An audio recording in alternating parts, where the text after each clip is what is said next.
Ikaze makuru yihuse reka makuru yacu uyu munsi tuyahere hano muri Ribu. Abagabo 9 batawe muri yombi bakekwaho uburiganya n'inyandiko mpimbano. Urwego rw'igihugu rw'ubugenzacyaha RIB rwatangaje ko rwateye muri yombi abantu 9 bakekwaho ibyaha bikomeye birimo gushinga ndetse no kujya mu mutwe w'abagizi ba nabi, gukoresha inyandiko mpimbano ndetse no kwesha iby'abandi hakurikijwe uburiganya. Abakekwa bafashwe nyuma y'iperereza ryakozwe na RIB rikurikiye ibirego byatanzwe n'abaturage batandukanye. Amakuru agaragaza ko bashokaga abantu babizeza ko bazabagurisha imbuto z'igihingwa cya quinoa, nyamara ngo ibyo babahaga ari uburo busanzwe basize irangi ry'umukara kugira ngo bibe nk'icyo gihingwa. Uburyo rero bakoreshaga gatumaga abantu bibeshya bakishyura amafaranga ku kintu kidafite agaciro babwirwaga. Kuri ubu nguru bana abantu bafungiye kuri station za RIB zitandukanye zirimo nk'iya Remera ndetse n'iya Kicukiro mu gihe iperereza rigikomeje ndetse no gutegura dosiye zashyirizwa ubushinjacyaha. RIB kandi yashimiye inzego zitandukanye ndetse n'abaturage bagize uruhare mu gutanga amakuru yafashije gufata aba bakekwa, ndetse kandi urwego rw'igihugu rw'ubugenzacyaha RIB rwanibukije abantu bose ko ibikorwa by'uburiganya bidashobora kwihanganirwa, runaburira abatekereza gukora ibyaha nk'ibingibi kubireka kuko ruzakomeza kubakurikirana ndetse no kubafata. Iyi nkuru kandi igaragaza ko gufatanya n'inzego z'umutekano n'abaturage bigira uruhare runini mu kurwanya ibyaha by'uburiganya. Ni isomo rikomeye rero ku bantu bose kwitondera amasezerano ajyanye n'ubucuruzi ndetse no gushoza mbere yo gutanga amafaranga, cyane cyane ku bintu bitazwi neza. Ngaye ngukuru reka dukomeze n'amakuru yacu. Kigali hagiye gushyirwaho imihanda yihariye igenewe imodoka zitwara abagenzi muri rusange. Mujyi wa Kigali hatangirijwe gushyirwaho imihanda yihariye izajya inyurwamo n'imodoka zitwara abagenzi mu buryo bwa rusange, hagamijwe kunoza serivisi ndetse no kugabanya ubucucike mu mihanda. Ibi ngibi byatagiye kugeragezwa kuwa 2 tariki ya 2 Ukuboza 2025 binyuze mu mushinga wateguwe bafatanyije n'ikigo cya leta Ecofreight Solution kigira uruhare mu kunoza imikorere y'ubwikorezi bwo mu mujyi. Muri iri geragezwa hashyizweho uburyo buha umwanya wa mbere imodoka zitwara abagenzi kugira ngo zize gutinda mu mihanda, zigende zihuta kandi zigera aho zigiye vuba.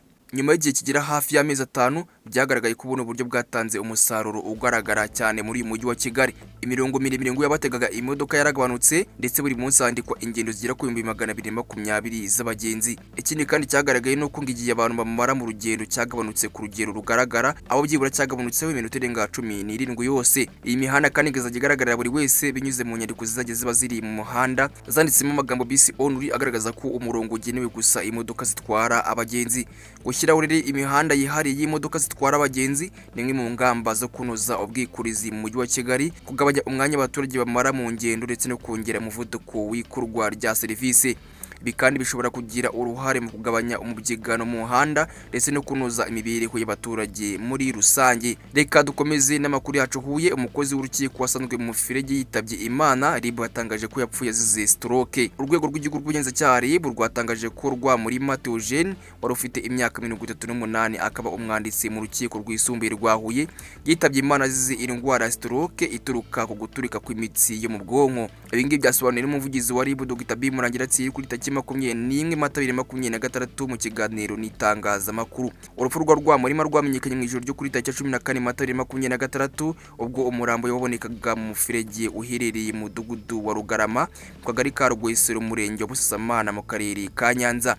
Ni umumotari wari unyuze muri ako gace wabonye umurambo we ahita bimenyesha inzego zibishinzwe. Nyuma y'uko rero habaye iperereza n'ibizamini byakozwe n'inzego zibishinzwe, byagaragaye ko yishwe na stroke, aho imitsi yo mu bwonko yaturitse bikamuviramo kuva amaraso menshi mu bwonko. RIB rero yemeje ko urupfu ntaho ruhure n'ibitekerezo byatangiye gukwirakwizwa bivuga ko rufitanye isano n'amateka ya Jenoside yakorewe Abatutsi. Haje kuvugwa undi mwanditsi w'urukiko rw'ibanze rwa Gatunda mu karere ka Nyagatare wavuzweho gutangaza ubutumwa ku mbuga nkoranyambaga agaragaza ko yishimiye urupfu rwa mugenzi we ndetse akavuga ko ashobora no kumusimbura. RIB yavuze ko aya magambo yafashwe nk'ikintu gikomeye gisaba iperereza, maze uwo muntu ahita atabwa muri yombi. Uwanditse aya magambo akurikiranweho icyaha cyo gushinyagurira umurambo giteganywa n'ingingo y'Ijana30 y'itegeko riteganya ibyaha n'ibihano muri rusange. Itegeko rivuga ko umuntu hamijwe kino cyaha ashobora guhanishwa igifungo kiri hagati y'imyaka 5 ndetse n'7. RIB yatangaje ko iperereza gikomeje kugira ngo amenyekane impamvu n'ikishe inyuma y'ubutumwa bw'uwo mwanditsi ndetse n'ibindi bishobora kuba bifitanye isano n'iki kibazo. Iyi nkuru kandi igaragaza akamaro ko kwirinda gukwirakwiza amakuru atizewe, kubaha ndetse no guagaciro witabye Imana. Ni nanone kandi isomo rikomeye ku bijyanye n'imyitwarire ku mbuga nkoranyambaga, aho amagambo umuntu andika ashobora kumugiraho ingaruka zikomeye mu mategeko. Ngayo nguko rero